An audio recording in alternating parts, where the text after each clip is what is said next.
नमो बुद्धाय. सप्रेम जय भीम. प्रिय बंधू आणि भगिनींनो, आपण परमपूज्य बोधिसत्व डॉक्टर बाबासाहेब आंबेडकर लिखित बुद्ध आणि त्यांचा धम्म या ग्रंथाचे पठण करीत आहोत. या ग्रंथातील चतुर्थ खंडाचे वाचन आपले सुरू आहे. चतुर्थ खंडामधील आज आपण भाग तिसऱ्याचे वाचन करणार आहोत. भाग तिसऱ्याचा विषय आहे धर्माचे प्रयोजन आणि धम्माचे प्रयोजन. तत्पूर्वी आपण माझे चॅनल जर का सबस्क्राईब केलं नसेल तर सबस्क्राईब करून घ्या, जेणेकरून नवनवीन अपडेट मिळण्यास आपणास सुलभता होईल. चला तर मग वाचनास सुरुवात करूया. धर्माचे प्रयोजन काय, धम्माचे प्रयोजन काय? ती प्रयोजने एकच आहेत का भिन्न आहेत? या दोन प्रश्नांची उत्तरे बुद्धाच्या सुनखत्त आणि पोठ्ठपाद या ब्राह्मणांबरोबर झालेल्या संवादात आढळतात. एकदा भगवान मल्लांच्या अनुपिय या नगरात राहत होते. एके दिवशी अगदी सकाळी चिवर धारण करून हातात भिक्षापात्र व दुसरे चिवर घेऊन त्यांनी भिक्षाटनासाठी नगरात प्रवेश केला. रस्त्यात त्यांना असे वाटले की भिक्षेसाठी इतक्या सकाळी जाणे योग्य नाही, म्हणून परिव्राजक भग्गवा यांच्या आश्रमात त्याला भेटण्यासाठी ते गेले. भगवानांना पाहून भग्गवा उठला आणि अभिवादन करून म्हणाला, भगवान, या आसनावर बसावे. भगवान बसल्यावर भगवा एका लहान आसनावर बसला आणि भगवंतांना म्हणाला, काही दिवसापूर्वी सुनखत्त लिच्छवी माझ्याकडे येऊन म्हणाला, मी अलीकडे तथागतांचे शिष्यत्व सोडले असून त्यांचा शिष्य म्हणून त्यांच्याकडे राहत नाही. सुनखत्तांचे म्हणणे खरे आहे काय? भगवंतांनी उत्तर दिले, होय, सुनखत्त लिच्छवी जे म्हणतो आहे ते खरे आहे. सुनखत्त मला ते म्हणाला. त्यानंतर मी त्याला विचारले, सुनखत्त, तू माझ्या बरोबर राहा आणि माझा शिष्य हो असे मी कधीतरी तुला म्हणालो होतो काय? सुनखत्ताने मला उत्तर दिले, नाही, तुम्ही कधीच तसे मला सांगितले नाही. मी त्याला विचारले, आणि तू तरी कधी म्हणाला होतास काय की शिष्य म्हणून मी भगवंताच्या छत्राखाली राहीन? नाही भगवान, नाही. नंतर मी त्याला विचारले, जर मी तुला सांगितले नव्हते आणि तूही विचारले नव्हतेस तर मग सोडून जाण्याची भाषा तू करतोस याचा अर्थ काय? वेड्या, यात दोष तुझा की माझा? पण भगवान, आपण सामान्य माणसाच्या शक्तीबाहेरील असे चमत्कार मला करून दाखवित नाही. सुनखत्त बोलला, अरे सुनखत्ता, मी तुला असे कधीतरी म्हटले होते काय की तू मला गुरु म्हणून स्वीकार कर आणि मी तुझ्यासाठी असामान्य चमत्कार करून दाखवीन? नाही भगवान, तुम्ही असे कधीच आश्वासन दिले नव्हते. तू कधीतरी आपला असा विचार माझ्यापाशी व्यक्त केला होतास काय की मी भगवंताचे शिष्यत्व स्वीकारीन आणि तसे केल्यास ते माझ्यासाठी असामान्य चमत्कार करून दाखवतील? नाही भगवान, नाही. जर मी तसे बोललो नसेल आणि तूही तसा बोलला नसशील तर वेड्या माणसा, मला सोडून जाण्याचा तुझ्या भाषेचा अर्थ काय? तुला असे वाटते काय की माझ्या धम्माचे प्रयोजन असामान्य चमत्कार करून दाखवणे अथवा न दाखविणे हे आहे? माझ्या धम्माचा उद्देश जो त्या धम्मानुसार आचरण करतो तो आपल्या दुःखाचा नाश करू शकतो, हा नाही काय?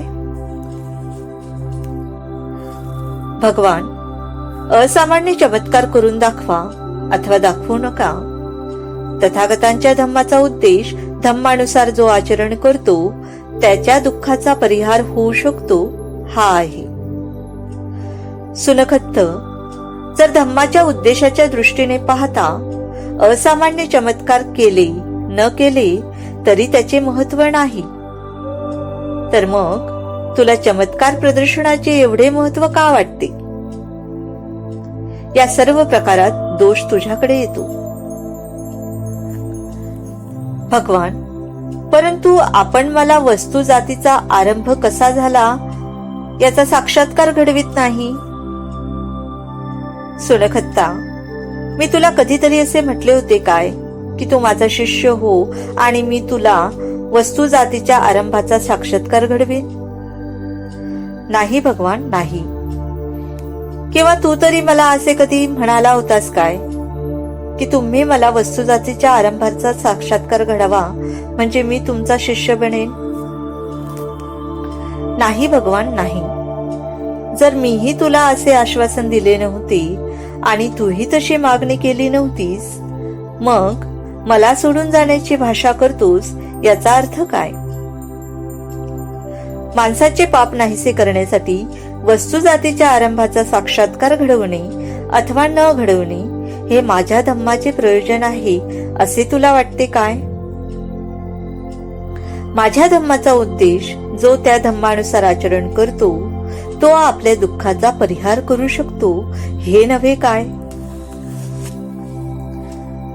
भगवान, वस्तुजातीच्या आरंभाचा साक्षात्कार घडविला अथवा न घडविला तरी तो तथागतांच्या धम्माचा उद्देश नाही. तथागतांच्या धम्माचे उद्देश जो त्या धम्मानुसार आचरण करील तो आपल्या दुःखाचा परिहार करू शकतो हे आहे.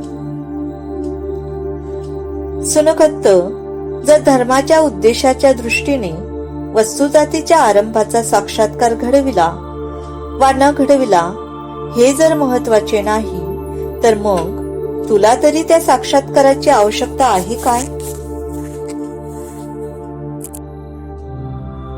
या संवादावरून स्पष्ट होते की धर्म या कल्पनेत वस्तुजातीच्या आरंभाचा साक्षात्कार याला महत्व आहे, धम्माच्या कल्पनेत ते नाही. बंधू आणि भगिनींनो, या प्रकरणाचा भाग या ठिकाणी समाप्त झालेला आहे आणि आता मी यापुढील प्रकरण वाचत आहे. पुढील प्रकरण आहे धर्म आणि धम्म यामधील इतर भेद भगवान आणि पोठ्ठपाद यांच्यामधील संवादात व्यक्त झाले आहेत. एकदा भगवान श्रावस्ती येथे अनाथपिंडकाच्या जेतवनातील आरामात होते. त्या समयी पोठ्ठपाद नावाचा परिव्राजक राणी मल्लिकेने तत्वदर्शनावरील वादविवादासाठी जो एक प्रासाद तयार केला होता तेथे राहत होता. त्याच्याबरोबर त्याच्या 300 अनुयायांचा जथा होता. भगवान आणि पोठ्ठपाद या दोघांमध्ये एके प्रसंगी खालील संवाद घडून आला. पोठ्ठपाद म्हणाला, जग शाश्वत आहे काय? आणि ते शाश्वत आहे आणि इतर सर्व तत्संबंधी मते चुकीची आहेत असे आपले म्हणणे आहे काय? पोठ्ठपाद, या विषयावर मी काहीच मत व्यक्त केलेले नाही. त्यानंतर पोठ्ठपादाने भगवंताला खालील प्रश्न विचारले.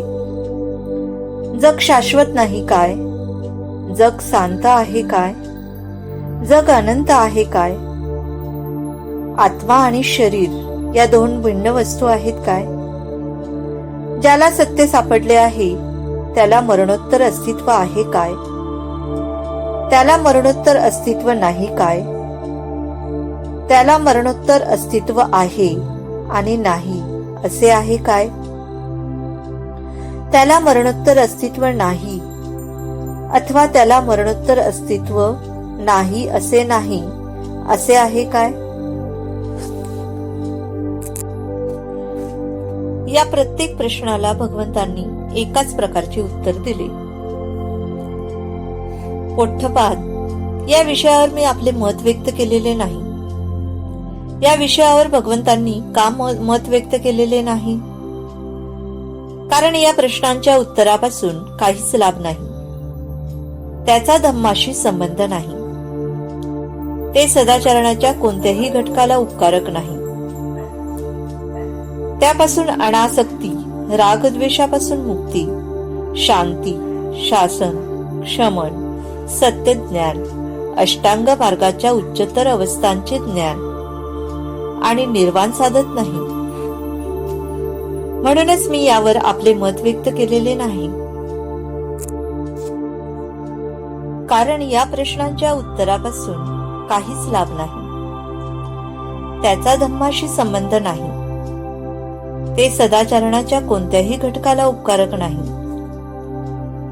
त्यापासून अनासक्ती, रागद्वेषापासून मुक्ती, शांती, शासन, शमन, सत्यज्ञान, अष्टांग मार्गाच्या उच्चतर अवस्थांचे ज्ञान किंवा निर्वाण साधत नाही. म्हणूनच मी यावर आपले मत व्यक्त केलेले नाही. मग भगवंतांनी निश्चित असे काय केले आहे? पोठपाद, मी दुःख म्हणजे काय, दुःखाचे कारण काय, दुःखाचा निरोध म्हणजे काय आणि दुःखाचा निरोध कसा साधता येईल हे स्पष्ट केलेले आहे. भगवंतांनी हे तरी का स्पष्ट केले? पोठपाद कारण त्यापासून लाभत आहे. पोठपाद कारण त्यापासून लाभ आहे. तो धम्माचा विषय आहे. सदाचरण, अनासक्ती, रागद्वेषापासून मुक्ती, शांती, शमन, सत्यज्ञान, अष्टांग मार्गातील उच्चतर अवस्थांसंबंधी दृष्टी आणि निर्वाण सत्ता येते. म्हणूनच तर मी दुःख, दुःख कारण आणि दुःख निरोधाचे साधन या संबंधी विधान केले आहे.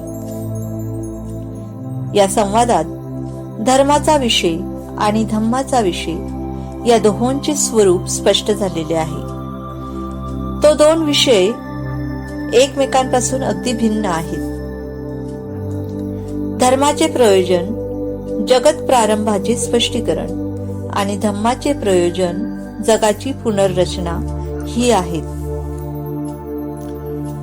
तर बंधू आणि भगिनींनो, आजच्या प्रकरणाचा भाग या ठिकाणी वाचून समाप्त झालेला आहे. आपणास माझा हा ऑडिओ आवडल्यास लाईक करा आणि हो, शेअर करायला विसरू नका, जेणेकरून आपल्या माध्यमातून धम्माचा प्रचार आणि प्रसार करण्यास मदतच होईल. तर भेटूया आपण नवीन प्रकरणासह. नमो बुद्धाय. जय भीम.